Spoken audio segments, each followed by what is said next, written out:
Ladies and gentlemen, to kick off our event, please welcome our first speaker, Sadish Vijay.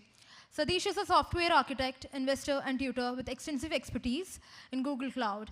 Sadish will be discussing the offline fortress, mastering DevSecOps for air-gapped, ultra-sensitive workloads.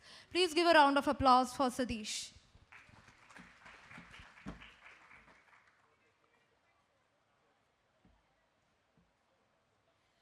Hey guys, good morning. So this is what I'm going to talk to you about today. DevSecOps on air-gapped cloud. So a lot of the conversation here is going to be about why we are doing this, what is important, how is the world being affected by security breaches, and what are the alternatives and options that are being considered by the big providers, including Google Cloud, for whom I do a bunch of work. I do a bunch of things in and around Google. We'll skip on that. We will get to the main topic. Before I start, let me prompt this question to you. How long will a city last without electricity? Right? I mean, for us, electricity seems almost like a luxury. The fact that we can watch TV, the fact that we can have this conference, have amazing lights and music and all of these seems like a luxury that we can do without. We can say, okay, if there's no electricity, no problem, we'll still last, we can still live. But realistically, how long do you think will you last without electricity? Okay? Just think about it. Is it a few years, how many months, a few decades? Typically, a city will last about 3 days before it descends into complete chaos. Okay? 3 days if you're lucky. So what is going to happen is that in the very first few hours since electricity goes down, this is something that you've experienced, but you've not experienced long enough, because usually it comes back in a little time. And in places where you don't have electricity, you've got backup for a little more. But immediately your communication breaks down, right? A few hours into it, your phone dies because you've been calling people, the telecom towers which run on electricity, and then the backup generator, that has died down. So communication, SMS, phone calls, data doesn't go through. Right? Similar with transportation, where there are signals that will stop working. So traffic starts piling up, right? So there are traffic jams. In retail services, the point of sale systems, where you go purchase things, right? Where you pay money, where you swipe a credit card, that stops working. Healthcare is going to be reduced to the most urgent use cases. So most of the people who go to a hospital with a headache, a broken nail, a broken hand, they'll say, go wait it out at home. This is not going to, we're not going to get to you in until the power comes back. And in the next couple of days, it starts accelerating, right? Your water supply, which you might have about a tank of water for a day, that runs out. And though water being an absolute necessity for life, it is pumped to you with electricity, right? And if the electricity goes down, there's no water. Okay? So in a couple of days, your water is going to run out. You're going to go leave the city if there's no water. Your food supply is going to stop, because you buy daily groceries. With 5-minute deliveries, we don't even plan for the week. We plan for the next 5 minutes, right? We say, oh, we need to cook something now, let's get it right now.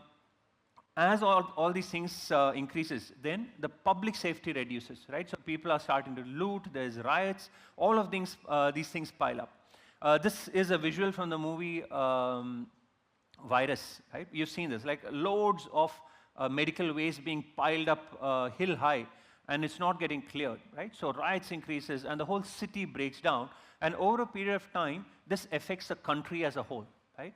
So today, you would have seen that even when something small happens, you say the chief minister should resign, the prime minister should resign, and something like this happens, it can undermine and overwhelm the whole political system of a country. Okay? And this is something that countries use to their advantage. Okay? So if, for example, I have an enemy country, or there's an enemy country for India, where should they strike? They should strike at the electrical systems, because in a little while, once the electricity goes off, the country will descend into chaos. Political systems will be problematic, and then they will ask for leadership change, and that causes a lot of ripple effect, right? So if you want to attack a country, attack their electrical systems.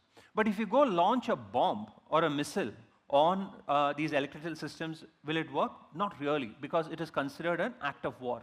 An act of war will require all the other supporting countries to now come in aid of the one that was attacked, right? So this is not a good approach. The alternate would be to hit their computer systems that control their electrical systems.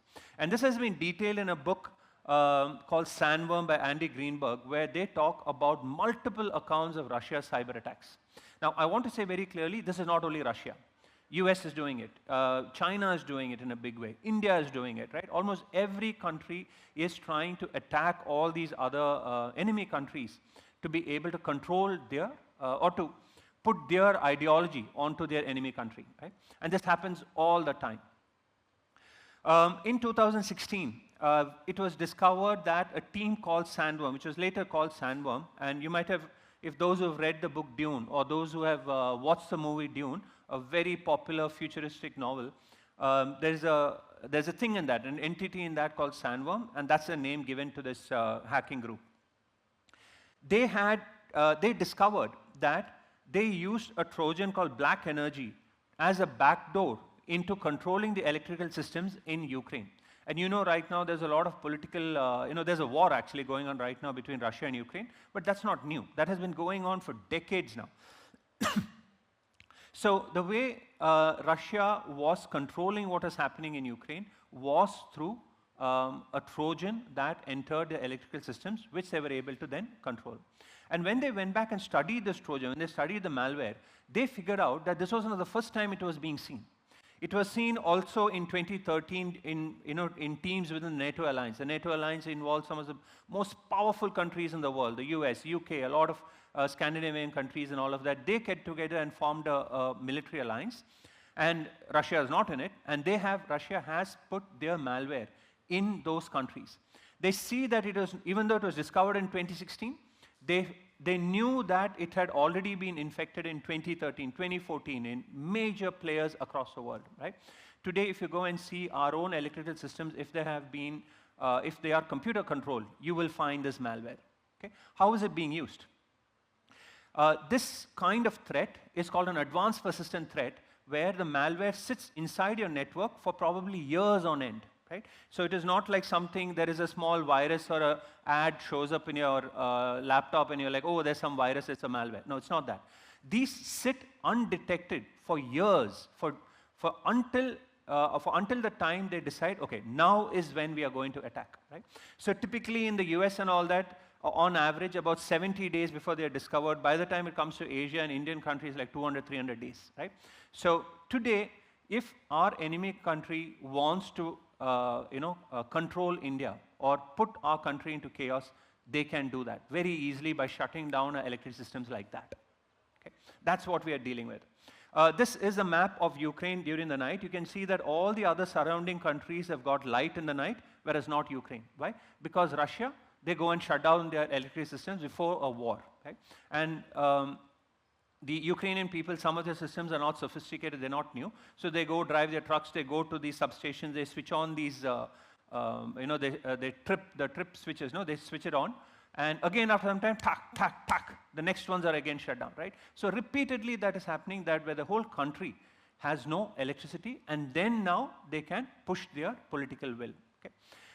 This has happened with Georgia, a small country to the south of Russia. So after the USSR breakup, they became an independent country, and there's been war between them, where first there will be an electronic attack, and then there'll be a ground attack with their military forces, right? So it's a combined attack that that involves both the internet and also military force, like tanks and guns and all of that.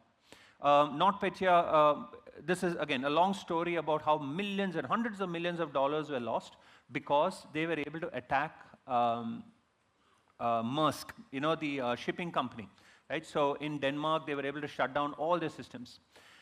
Stories over and over again during the Olympics. This is one that is extremely famous. There is conclusive evidence that there was a lot of Russian meddling in the US political arena. They got their candidates selected, right? And we know the effects of that. This is something that happened recently. How many of you know what happened, right? Recently in Lebanon, the Hezbollah, their phones started exploding in their pockets, right? Their pages started exploding. So they're walking in a grocery store, suddenly it explodes. And the whole, their hands are blown off, their legs are blown off.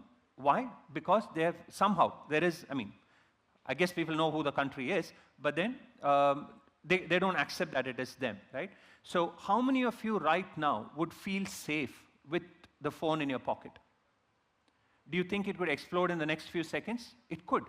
And this happened in Lebanon, for those who don't know. A series of mobile phones and pagers exploded, injuring people from a particular group called the Hezbollah. Okay? And this was controlled by the enemy country. Right? How did they do that? In shipments of these devices into the country, they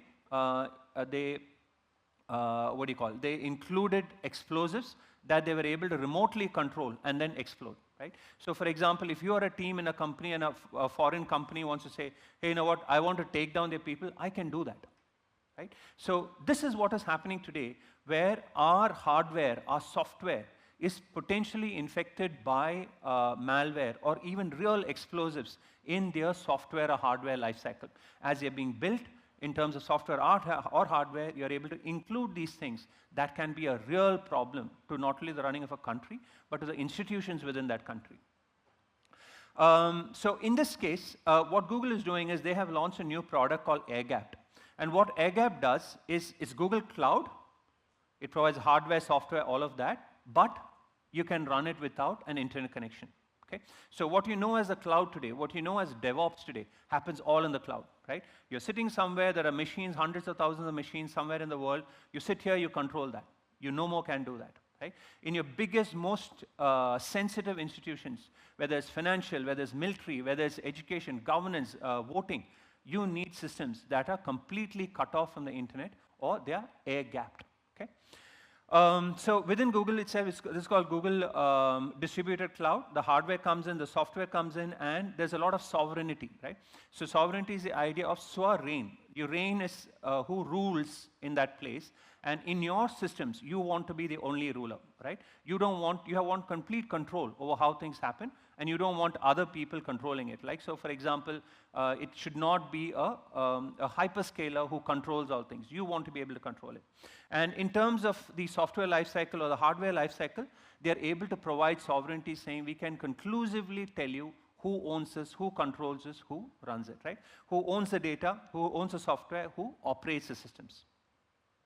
Google itself has multiple levels of these. So the public cloud is what you see at the top most. Most of you would have heard about it. There are levels of this between where the operator has greater control. And the one below the dotted line is where it is completely cut off from the internet, right? So it is Google Cloud Technologies, but you have it completely. There's no connection to the internet except when you choose for it to be the case. So for government sector, for the most sensitive use cases, that is where this is being applied. This is also becoming more and more relevant in places like Europe. So for example, when you have, there is a lot of laws on GDPR and all that, where you need security of the data of the people, right? So for example, if we wanted to run a voting system, we don't want an enemy country having access to our voting system and who they voted for, right? So that potentially could also be a air-gap system. There are multiple technologies that Google has included as, in air-gapped right now. It doesn't have the whole range of 200, 250 products. A fewer set of products, but then this is expanding, okay? One of the most important ones here is the artificial intelligence. So today when you're working with certain things, you don't want the data going all the way to the internet, going across the, to some cloud, being processed there and then coming back with decisions. You want to be able to run these huge systems or huge data systems locally, right? So if you're doing an X-ray, and the processing for that in the cloud is going to take time. If you're going to be doing analysis of any kind that requires very low latency, you want those systems to be extremely nearby and not across the internet. And if it is sensitive, you don't want to put it on the internet at all. Okay?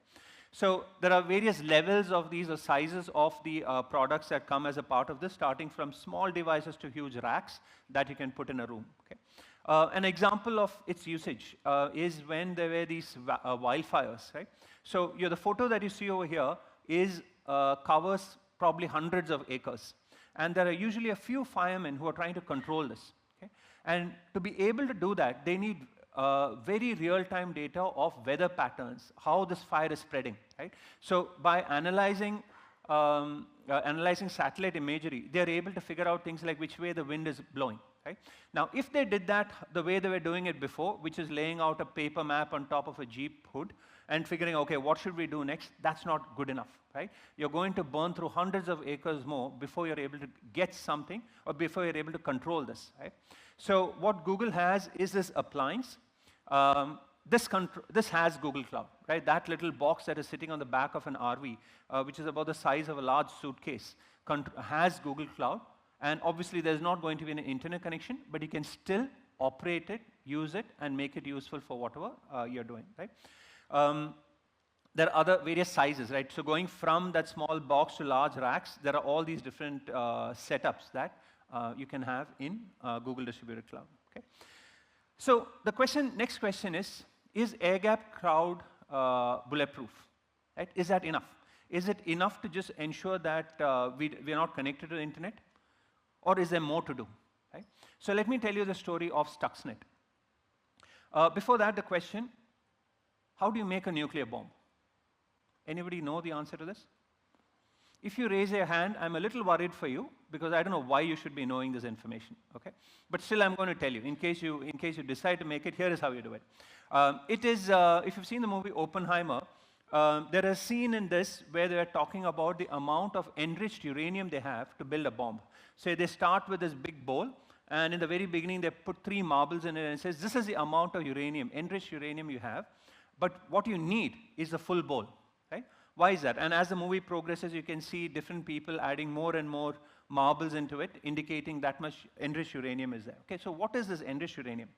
Uranium, basically, you extract it from the earth, and once you get it, it's a shiny silvery metal, and it has different isotopes, right? So there is a heavier isotope, which is 238U, which is fissionable but not fissile, right? Which basically means that if you bombard it with high energy neutrons, you can break the nucleus, but the breaking of one nucleus does not create a chain reaction into all the other atoms, right? So you can break one, but in a bomb, what do you need? One breaks, the energy from that releases the next one, and it becomes a chain reaction that explodes in a matter of a few microseconds. Okay? So 238U doesn't give you that, but 235U is the one. That is the one that you want. That is enriched uranium. Okay? And if you have a low amount of that, that's what you would use in like nuclear reactors and all. But here you need a fairly high percentage, which is about in the teens, like in the higher teens, about 20%.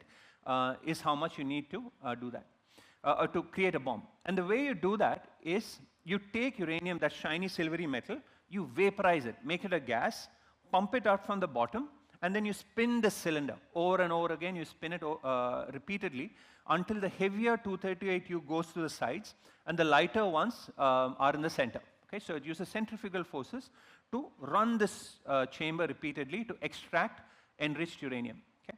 And once you pull that out, you are able to retain it as enriched uranium that you can then use in the bomb that you make. So this is a bunch of these centrifuges that does this over and over again to get a little bit of uranium. Okay, so it's a long process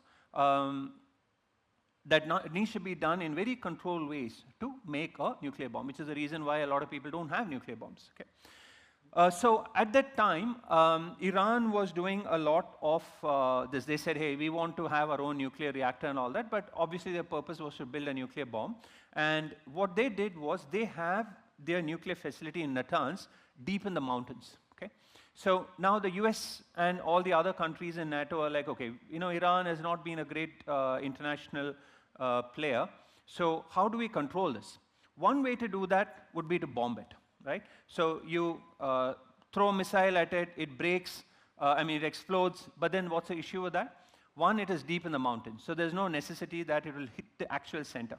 Second, it causes an international relations problem, right? If you go attack some country, they'll be like, all the other countries will get together and attack the US. So they say, okay, we can't allow that. So they're in this weird situation. What do? If they don't do something, it's a problem. If they do something, it's a problem. And around the time was when, while Iran was doing all of this, was when the president was changing in the US, where Bush was transferring it to Obama. Okay? And usually what they do is when this happens, Bush's aides will go tell Obama's aides, you know, these are policies, this is what you have done, here is what you should do, and then they just get on their own ways. But for one particular program, they said, hey, we have to meet, right? We have to meet, we have to discuss this. And they do that, Bush tells Obama about it, and Obama says, oh, that's great, let's expand this. In the, sometime later, in the Iranian facility, right, these centrifuges that are running, they start going spinning faster and faster and faster until it crashes into the outer chamber, okay? So the inner chamber that spins, and then it crashes into the outer chamber, and the Iranian scientists are like, we don't know what is happening. And when they, with satellite imagery, US is able to discover that this is happening repeatedly, right? So thousands of these centrifuges are being transported out of the facility because they've all exploded. And they're not able to figure out why, right? And what happens? Like I said, right, when you cut off electricity, what happens? There's chaos because you have, you don't have faith in the system, right? In the same way, when these accidents happen, there's a lot of faith loss, right? So the scientists who probably know how to build a nuclear bomb, they're like, I don't know what is happening. We are not able to fix it. We have no reason why this, we're not able to discover why this is happening. So what was actually happening was that the USA and Israel, they created code which is about 500 kilobytes, okay? And this code was then going and destroying these centrifuges, right? That's it. A little bit of code that was destroying millions of dollars worth of centrifuges, which then stalled the nuclear program for Iran. Okay? So what you're able to do with code in the right place, right, is to be able to control an entire country's progress if you have it done in the right or wrong way, right? So I'm not saying that this is right or this is wrong, but what I'm saying is this is possible. And if it is possible, we all have to be smart about controlling against this. Okay? So this code, what they had done was they bought the exact same centrifuges that Iran was using. They, they wrote this code, they tried it over and over again until they were able to destroy it. And now that they know that it works, they're like, okay, let's launch it into Iran. But the question was, how did it get in there? Right? Clearly, there was an air-gap system in Iran. There's no way somebody could walk in and put this code in there. So then how did it happen? So there might have been multiple ways in which it reached. Right? It could have been one of the Siemens engineers. The centrifuges were controlled by some of the Siemens code. And maybe the Siemens engineer who went to help, maybe he put in there. Maybe there was a spy in there. Maybe somebody just found a USB stick lying around. Like, what would you do if you found a USB stick lying around? Right? The natural thing is take it, plug it into your computer. Right? Shouldn't do that, but we do. Right? Same thing when you go to airports and if your phone is dying or your laptop is dying and there is a free cable, would you plug it in? You do, right? But you shouldn't, right? So in the most sensitive use cases, we don't know what is happening and therefore it is not enough to purely say, hey, we've got an air-gap system that doesn't have connection to the internet. Instead, we need to be able to have constant vigilance on this to ensure that our system is good, right? That is completely clean and there are no issues with it. So in the case of SecOps and DevSecOps for air-gap system, it's pretty much the same thing that you would do in other places, but a lot more controlled, right? So you no longer have all the systems that you will have in the public cloud. You can't use any software you have. You can't download the latest programs, right? You can't have the kind of scaling that you might have in other systems where you say, okay, hey, we need another 1,000 machines and we are going to run this, all our operations on it. You can't do that anymore, right? There's way more control because the racks you have is controlled. You don't have infinite resources on the cloud, okay? So air-gap facilities, very powerful, very controlled. You don't have access to the internet until you choose to have it, but then it also requires constant vigilance, okay? So the recommended way in which you do this is to build on top of what is already provided. So Google gives you a whole bunch of security from the ground up, okay? Today, if you see, Google is, there was another talk I did called Operation Aurora, where I talked about how Google is one of the companies that is attacked the most, right? Because most of your systems today run on Google, whether it's Gmail, whether it's YouTube, a lot of the conversations, communications happens on Google technologies. So clearly it is a target of the largest security attacks. The largest set of hackers attack Google on a regular basis, and yet have you heard about them having issues? Have you heard about breaches within Google? No, right? Have you heard about breaches in other companies? The answer is one particular company, yes, right? Some of these attacks, like SolarWinds attacks and all that, happen through like Word documents or PowerPoint documents where they send you a document and there's a link in there.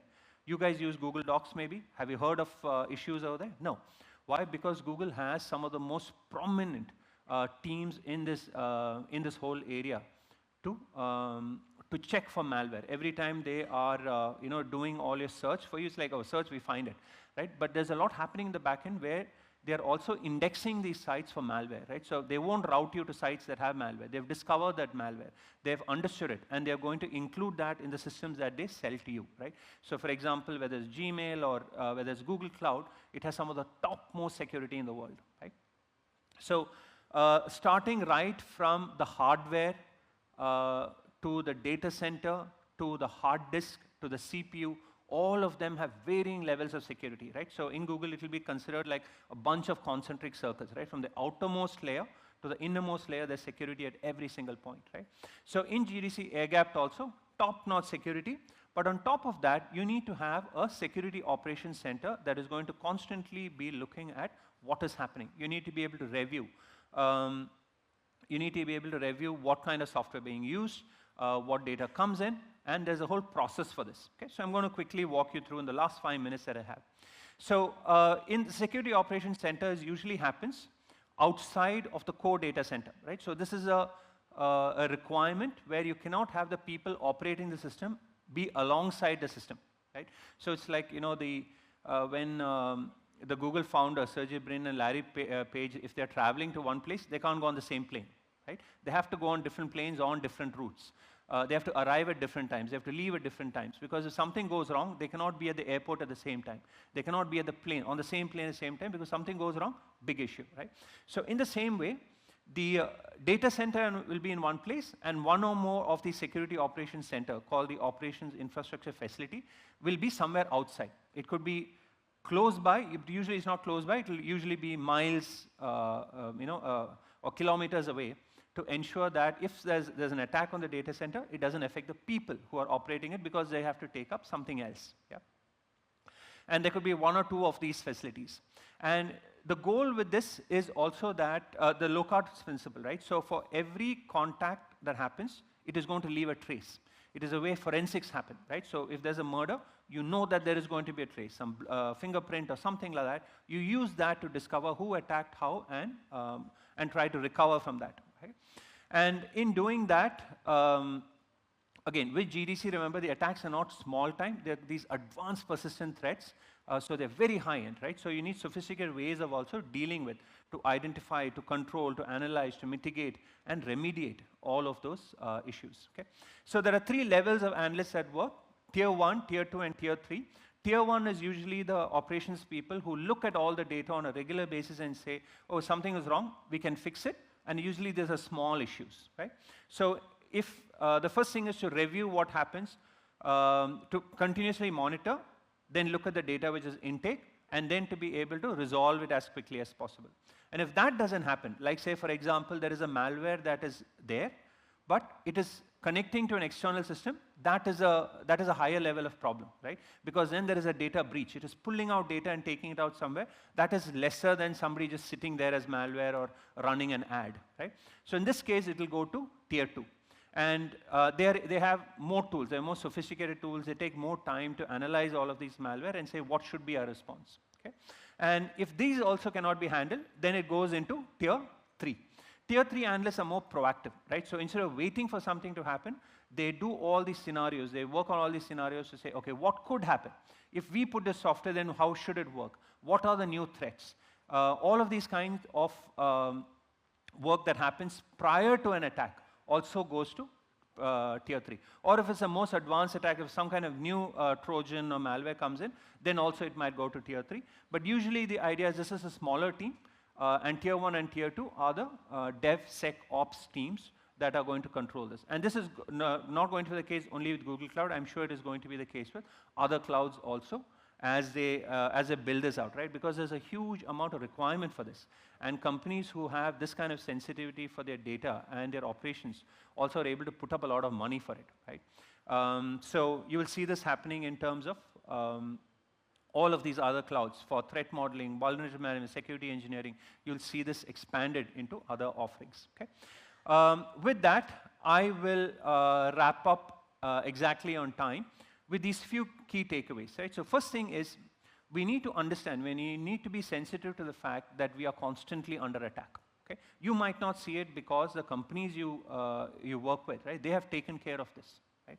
As I mentioned, Google is under attack constantly with huge amounts of DDoS attacks and malware attacks, but it doesn't affect you because they have already controlled it, remediated it, and doesn't affect your systems at all. And they've got all the security engineering practices in place for that, okay?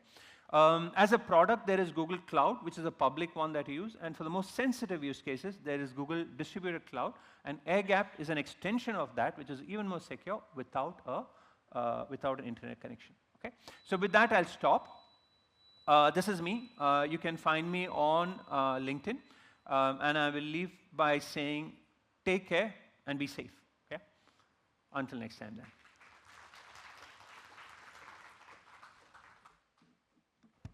Before we move on to our next session, we would like to take a moment to express our gratitude to our first speaker, Satish Vijay.